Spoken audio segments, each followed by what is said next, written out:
गंगा केवल एक नदी नुहे, से हेउछंती दिव्य कृपार प्रवाह।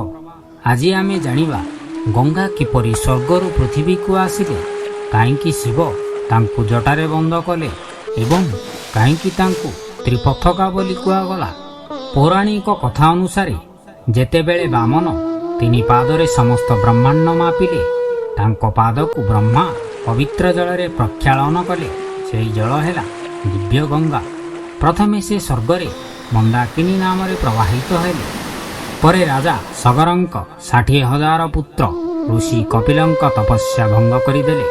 परे ऋषि क्रोधरे सेमानंकु भस्म करिदेले एवं तांको आत्मा मोक्ष पाइला नाही। सेमानंक मुक्ति पाई दरकार थिला गंगार पवित्र जल।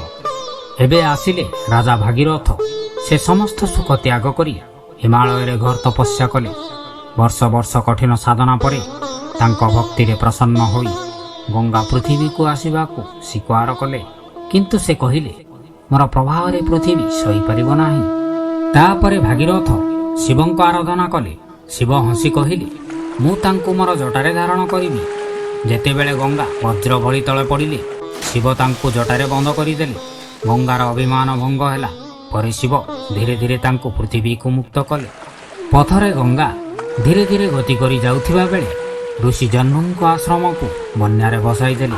क्रोधित होई ऋषि तांको पान करिदेले। परे भागीरथ पुनर्प्रार्थना कले। ऋषि दया होई तांको कानरु पुनर्मुक्त कले। सेइथिपाई गंगार आउ गोटिए नाम जाह्नवी। परे गंगा त्रिदेवरे प्रवाहित हेले, स्वर्गरे, पृथ्वी रे, पाताल रे। सेइथिपाई तांको त्रिपथका कुआगला। शिवंक मुंडरे गंगा रहिबार अर्थ ज्ञान उपरे करुणा, शक्ति उपरे नियंत्रण, अहंकार उपरे वैराग्य। गंगा केवल पानी नुहे, से हेउछंती तपस्यार फल, नम्रतार प्रतीक। तेबे तुमे गंगा को कौन भावुछ, नदी ना कि दिव्य कृपा? कमेंट रे लिखंतु। हर हर गंगा। धन्यवाद।